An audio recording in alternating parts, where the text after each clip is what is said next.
पूरी जगन्नाथपुरी कांप उठी जब मंदिर के गर्भगृह से चीखने की आवाज आई। पुजारी द्वारे पर अंदर का नजारा देख उनके प्राण सूख गए। स्वयं जगन्नाथ के विग्रह मूर्ति से पसीना बह रहा था और भगवान दर्द से तड़प रहे थे। तभी एक गूंज सुनाई दी, पीछे हट जाओ पुजारियों, आज ब्रह्मांड का स्वामी बीमार है क्योंकि मैंने अपने भक्त की मौत अपने शरीर पर ले लिया है। क्या ब्रह्मांड का रचयिता भी कभी बीमार पड़ सकता है? जी हाँ, आज से सैकड़ों साल पहले ओडिशा के तट पर एक ऐसी घटना घटी जिसने विज्ञान और अध्यात्म दोनों को हिला कर रख दिया। माधवदास नाम का एक भक्त था। उसका इस दुनिया में कोई नहीं था, न परिवार न दोस्त। उसके लिए जगन्नाथ ही माँ थे और वही पिता। वह दिन रात बस प्रभु की भक्ति में लीन रहता। लेकिन अचानक किस्मत ने ऐसी करवट ली कि उसे हैजा हो गया। उस दौर में यह बीमारी मौत का दूसरा नाम थी। माधवदास अपनी कुटिया में अकेला पड़ा था। दस्त और उल्टियों से उसका पूरा शरीर सर रहा था। इतनी बदबू थी कि गांव वालों ने उसे मरने के लिए अकेला छोड़ दिया। वो खुद खड़ा भी नहीं हो सकता था, अपने कपड़े तक साफ नहीं कर पा रहा था। तभी अंधेरी रात में एक छोटा सा सांवला लड़का उसकी कुटिया में आया। उस लड़के ने बिना नाक सिकोरे अपने हाथों से माधवदास की गंदगी साफ की। उसने माधवदास की उल्टियां धोई, उसे नहलाया और अपने हाथों से खाना खिलाया। 15 दिनों तक वह लड़का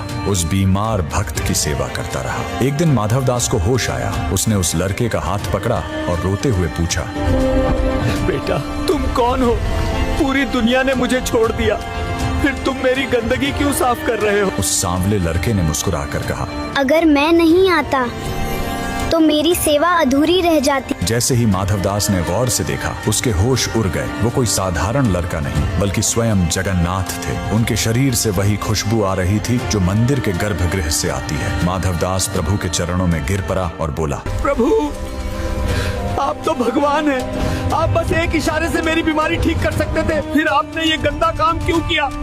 मेरे मल मूत्र को अपने हाथों से क्यों छुआ? जगन्नाथ जी की वो बात सुनकर आप भी सन्न रह जाओगे। भक्त, मैं कर्म का विधान नहीं बदल सकता। तुम्हारी किस्मत में ये बीमारी भोगना लिखा था, नहीं भोगने होंगे। अगर मैं इसे ठीक करता तो तुम्हें अगला जन्म लेना पड़ता। इसलिए मैंने तुम्हारी बीमारी को खत्म नहीं किया बल्कि उसे अपने ऊपर ले लिया। यही कारण है कि आज भी हर साल जगन्नाथपुरी में भगवान 15 दिनों के लिए बीमार पड़ते हैं। मंदिर के कपाट बंद कर दिए जाते हैं और भगवान को काढ़ा पिलाया जाता है। भगवान सिर्फ पत्थर की मूर्त नहीं है, वो भाव के भूखे हैं। अगर आपको भी अपने प्रभु पर विश्वास है तो कमेंट में लिखें जय जगन्नाथ और इस वीडियो को उसे भेजो जिसे भगवान पर शक है।